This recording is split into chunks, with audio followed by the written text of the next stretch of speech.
ধৈর্য নাই, 3 ঘন্টা কীর্তন শোনার মতো ধৈর্য নাই, 2 ঘন্টা গ্রন্থ দর্শন করার মতো ধৈর্য নাই।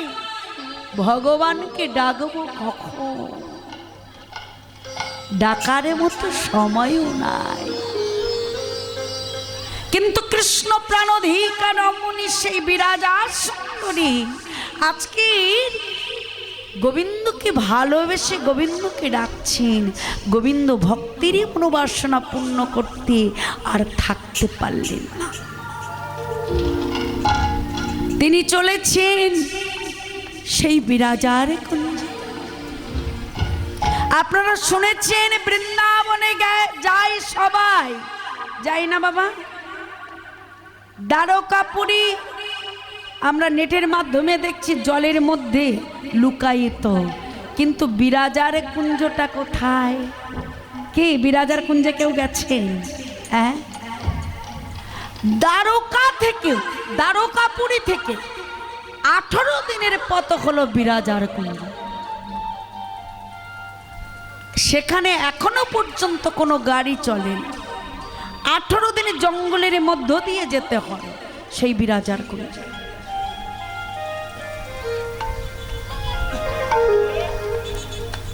আজকে সেই কৃষ্ণ প্রাণধিকার রমণী যখন গোবিন্দের সঙ্গে লীলা খেলা করছে, লীলা খেলা বললে হবে না, বিলাস করছে।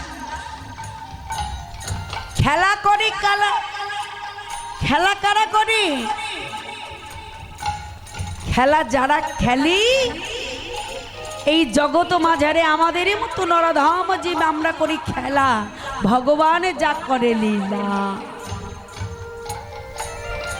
তো আজকের তার সঙ্গে যখন লীলা বিলাস করছেন রাধা রানী জানতে পারলেন। জানতে পেরে তিনি কি করেছেন?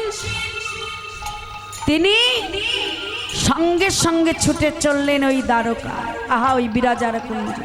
রাধে রাধে। বিরাজার কুঞ্জে যখন তিনি চলেছেন, কিন্তু বিরাজার কুঞ্জের সম্মুখে দাঁড়িয়ে ছিল কি? রাধারানীর ভাই শ্রীরাম, গোবিন্দের সখা, গোবিন্দের দাদার সখা। আর শ্রীমতী রাধারানীর হলো অষ্টসখী। কিন্তু বাবা এই দ্বাদশ সখা গোবিন্দের বটে 12 জন সখা আছে, কিন্তু এখানে তত্ত্ব জগতে বলছে 12 জন নয়, মোট 24.5 জন সখা। তার সঙ্গে যোগ দিয়েছেন কত? 10 ইন্দ্রিয় 6 রিপুকে যোগ দিয়েছেন, দিয়ে 24 জন সখা পরিণত হয়েছে। তো ওই সখাদের সৃষ্টি হয়েছিল। অষ্টদশ পুরাণ খুলে দেখে নেবেন, কৃষ্ণের লোমকূপ থেকে সখাদের সৃষ্টি হয়েছে, রাধারানীর লোমকূপ থেকে তার সখীদের সৃষ্টি হয়েছে। এরা কিন্তু জ্যাঠত্ব কর্তৃত্ব সব ভাই বোন। বৃষভানু রাজা এরা হলো 5 ভাই, 5 জনের ছেলে পুলে এই সখার সখী। এদের আবার প্রত্যেকের দল ছিল, এক একজনের 8 জন করে। তাহলে 8 জন সখী আর 8 জন করে যদি এক একজনের দল থাকে তাহলে কত হয় বাবা? 64 জন। 64 জন সখী ছিলেন রাধারানী। এরা হলো মঞ্জুরি সখী। হরে কৃষ্ণ। কিন্তু রাধারানী যখন চললেন ওই দ্বারে গিয়ে শ্রীরামকে দাঁড়িয়ে দেখে বলছে, শ্রীরাম রে দ্বার ছেড়ে দে, দ্বার ছেড়ে দে, দ্বার ছেড়ে দে, দ্বার ছেড়ে দে, দ্বার ছেড়ে দে। না না রাধে না, ভাই কানাইয়ের বিনা অনুমতিতে আমি কিছুতেই দ্বার ছাড়ব না, ছাড়ব না, ছাড়ব না। ছাড়বি না? শ্রীরাম তুই আমার সঙ্গে দ্বৈত ভাব প্রয়োগ করলি, আমি তোকে অভিশাপ দেব, আমি তোকে অভিশাপ দেব, তোর দৈত্য কুলে জন্ম হবে। জানি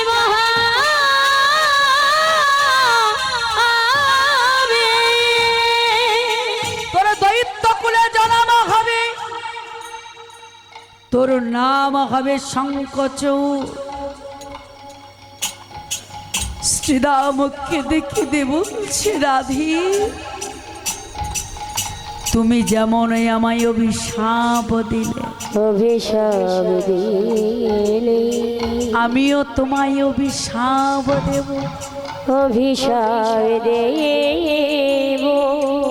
100 বৎসর কৃষ্ণ খাডা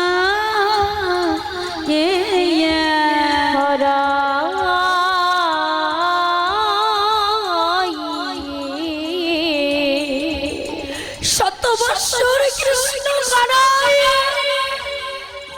তোমার কাঁদিতে হবে রাধে। পরিবার দ্বারে ছেড়ে দিলেন, এদিকে চতুরের চূড়ামণি দেখছে মাগো রাধারানী আসছে। রাধারানী অন্তরে জানলেন গোবিন্দ বিরাজার সঙ্গে বিলাস করছে। সঙ্গে সঙ্গে কি করলো জানো, গোবিন্দ বিরাজাকে নদীরূপা করে দিলেন, আর নিজে হলো সর্প। একটা বাংলা ভাষার বহু মানে এই যে 3 বাঁকা থেকে দেখেছেন, একটা কি সুন্দর তত্ত্ব বেরিয়ে এসেছে। এগুলো হলো তত্ত্ব গল্প, তত্ত্বদর্শী কথা। তো আজকে যখন রাধারানী গেলেন, যাওয়ার পূর্বে বিরাজাকে নদীরূপা করে দিয়েছিল, গোবিন্দ হলো সর্প, আর রাধারানী হলো কি ময়ূর রূপ ধারণ করে। তা ময়ূর কি খেতে ভালোবাসি, সর্প খেতে ভালোবাসে।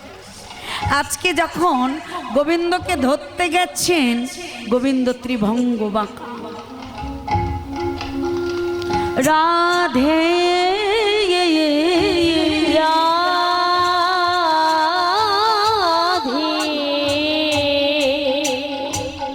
নানা রাধে নানা আমায় সেবা করো না, ওগো রাধে বিনোদিনী বিনোদিনী বিনোদিনী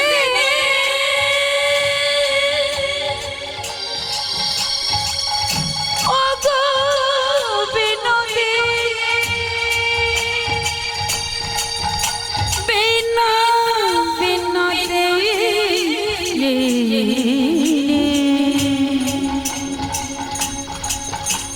ছুঁয়ো না ছুঁয়ো না ছুঁয়ো না ছুঁয়ো না।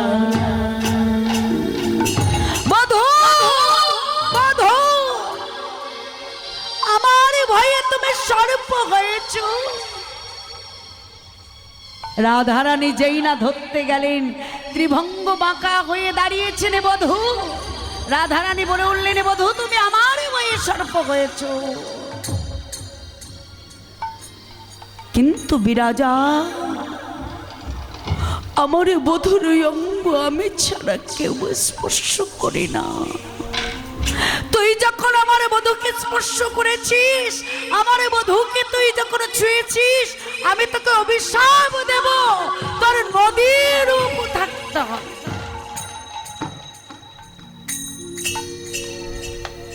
অমনে বিরাজ সুন্দরী কেঁদে কেঁদে বলছে, দয়া জগতে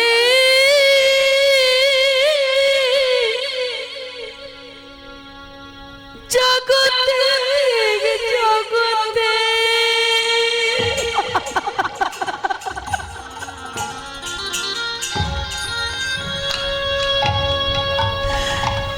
জগতে জগতে যত রমণী তোমায় ভালোবাসে,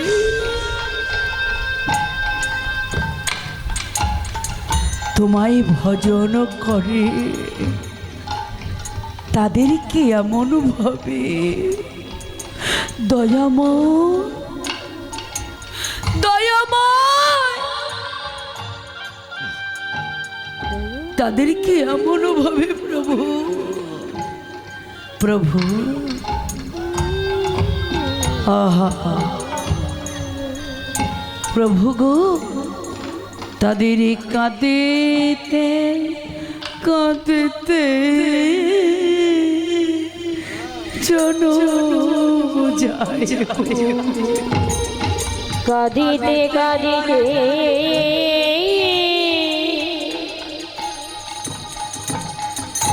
জনম যায় গো যারা গোবিন্দ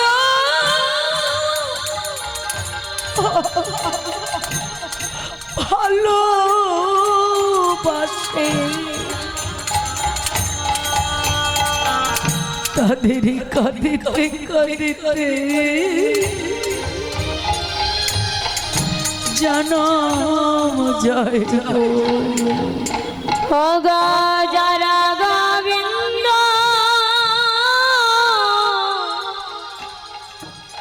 গোবিন্দ ভালোবাসি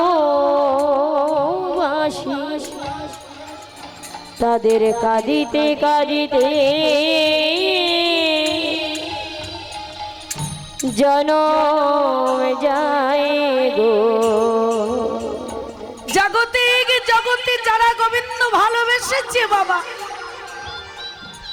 প্রতিটা ভক্তের নয়ন জলে ভেসে যায় ওগো নয়ন জলে ভেসে যায় রে ঠিকই বড় সাজি মাতা নয়ন জলে ভেসে যায় ভগবান সারি ধারার মতো